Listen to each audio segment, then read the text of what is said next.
She knows? What does she mean? Is she connected to James? Or was this going against James's plan? Shit. Is she James? What? How do you know? Another pause. What the hell is going on? How the hell does she know? My search comes up with something. James is definitely in the same country. But I had to narrow it down. Why is it taking way too long? I hear her taking a deep breath. I always knew Brock was faithful. It's why I stuck around. I wanted to leave him because he was a horrid person. Not to me, but to other people. I mean, look at you, Danny. Sure, you were bullied by everyone, but Brock kept taking it too far. And it wasn't just you. Other people would be pushed around by him every day, and I was sick of it. Another pause. Is she crying? I can definitely hear her crying. I didn't want to cut in at all. I let her take her time. After a few seconds, she continues. I guess I was looking for a way out, and seeing this girl that Brock was supposedly cheating on me with was my ticket. I knew he was faithful, but I had to take this chance and end the relationship there. I didn't know his life would be ruined because of it. I mean, for crying out loud, we were just kids. Her voice had gotten louder now. I could tell she was beating herself up about this. Hard. I had to comfort her in some way. Liz, it wasn't your fault. He made the wrong choices in life and ultimately couldn't live with them. You were trapped in that relationship. You were under no obligation to continue with him. It wasn't your fault. I did this, and I will gladly take the blame.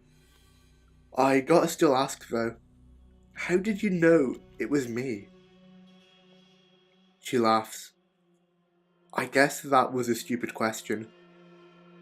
I knew the answer before she said it. I'm not stupid, Danny.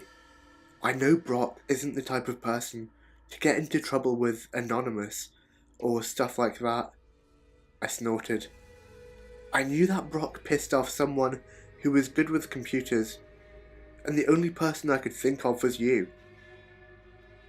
I laughed. I didn't care if James was listening. I didn't care if he would blast through the door and shoot me in the head. I laughed at how stupid I really was, and at how I thought I was being clever. But a thought quickly wormed itself into my mind. James was not going to be happy with this outcome. Liz, are you with someone right now? My thoughts are to get her somewhere safe. Somewhere James can't get to her without causing too much attention. No, I'm out. The line cuts. Liz? Liz! I pick up my phone. The fuck have you done to her, you twisted dickhead? Silence. Not a single noise. I looked at my phone puzzled. We were still connected. Where the fuck did he go? This ain't the time for a toilet break. Then I heard a sound. He's there, and starts to speak. His voice changed, not modulated into something else, but his tone. He isn't happy. Homo sapiens, an intriguing species. They never do things the way you expect them to. I hear a sigh. She will be dealt with soon. For now though, let's continue our trip down memory lane. Oh my god, he's gonna kill her. Fuck. I need to hurry up and find something. Anything. I can't let anyone else die because of me. I can't. Another picture shows up. The child molester that I scared the shit out of and ended up taking his own life. What sort of justice was James looking for here? If any at all? I start to panic. Why is he making me do all this? Surely, if he knows I did all these attacks, he has evidence. Why not just turn it all over to the police? All the more reason to find this asshole. Jordan Fisher, age 36. You masqueraded as all the children he'd molest and caused him to take his own life. Now, you might think this is an act of heroism, but if so, why haven't you told anyone about your heroic act, Danny? He was mocking me. His continued talk of heroism disgusted me. I needed to find Liz. I needed to alert the police and let them know she's in danger.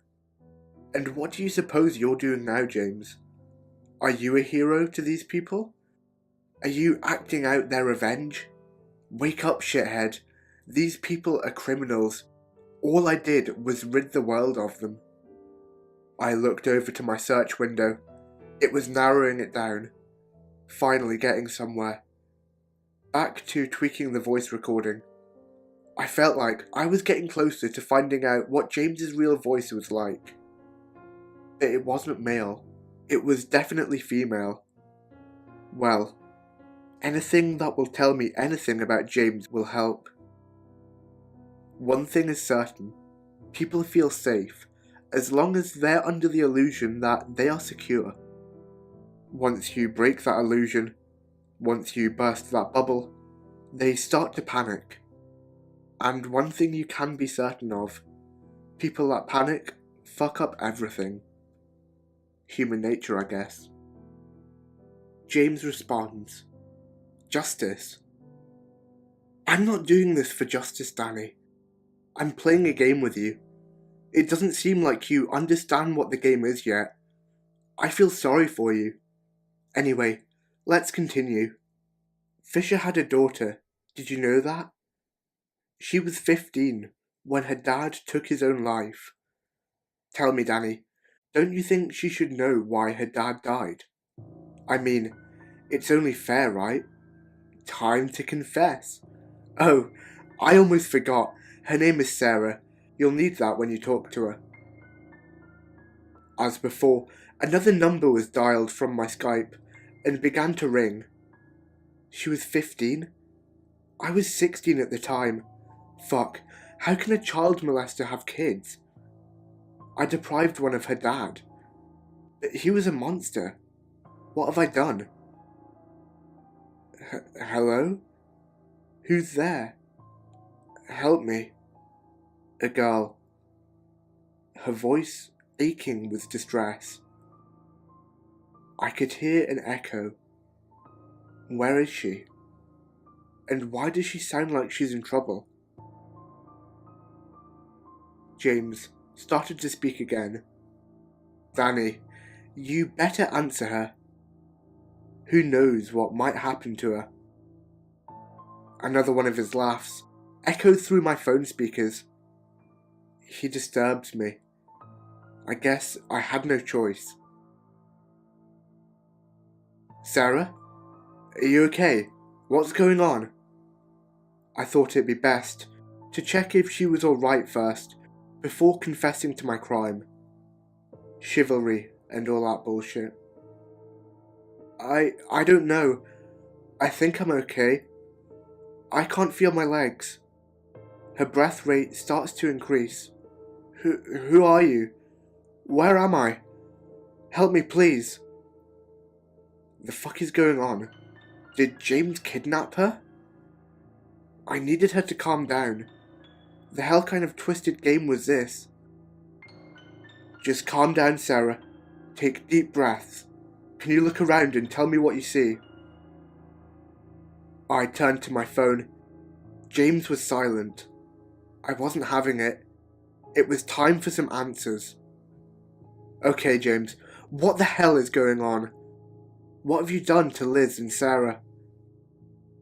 James was quick to respond this time. 10 minutes, Danny. You have 10 minutes. Find them. I was just as quick to react.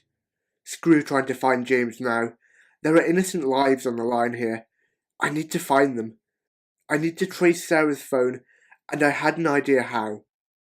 Sarah responds before I could do anything. It's so dark in here.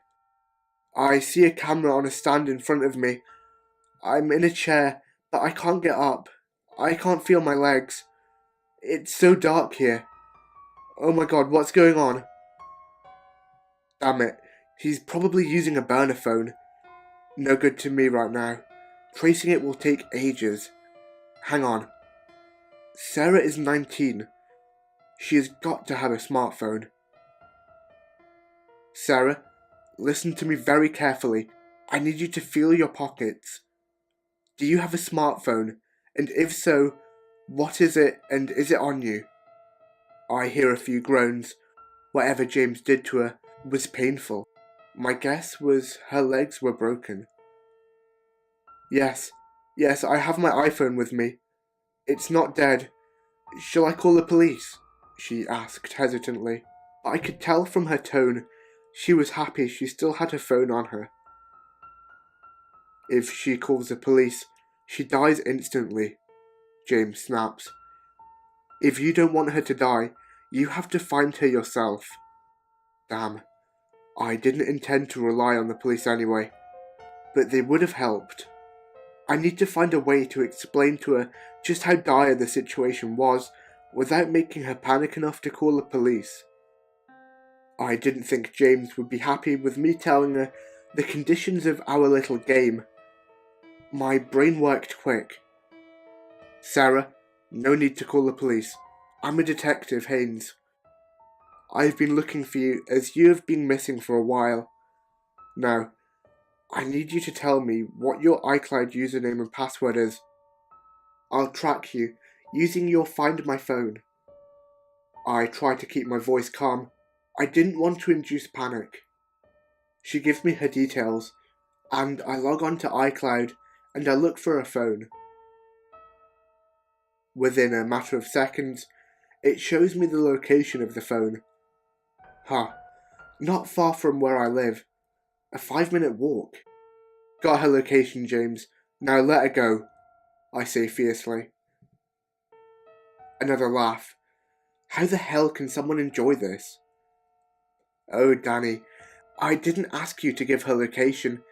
I asked you to find her. Run, Danny, but take your phone with you. We still have a lot to chat about. It dawned on me why she was so close, and why he gave me such a long time frame for an easy task. I had to physically find her. I dropped everything and ran, before I left the apartment, grabbing a small kitchen knife and wrapped it with a towel. I might need it, though I doubt it will do jack shit if a real threat shows itself. I run to the address as fast as I possibly could. At the time, I rarely exercised, and when I reached the address, I felt like dying. I saw a large building in front of me, at least 7 stories high. There were no bells to ring, so I banged the door as hard as I could. No reply. I didn't have time to waste. I tried to find a weak spot in the door. It was old, so that wasn't too hard. Remember how I didn't exercise? Well, try bursting down a door when you struggle to open a jar of honey. I looked around for something to use. There were a couple of bricks lying around. I instantly grab one and throw it at the door, hoping that there isn't anyone on the other side. The brick just bounces off. I take it and start hitting the hinges of the door. After a few swings, it finally let loose. One hinge down, no time to celebrate. I keep hammering at the door until it finally breaks loose. Sarah! Sarah, are you here? Can you hear me? I run inside and look around hastily. There must have been 20 or so rooms in the building. I didn't have time to look through each one. Help! I'm here! Help me, please! That's Sarah. I run to where I hear her voice. Sarah, I'm here, I shout. Keep talking to me. I'm coming. Detective? I'm over here. Be careful. There's someone else here. I stop outside the door. The sound is coming from. Is James here? Would he risk exposing his identity like this? I'm running out of time. I take out the small knife and kick open the door.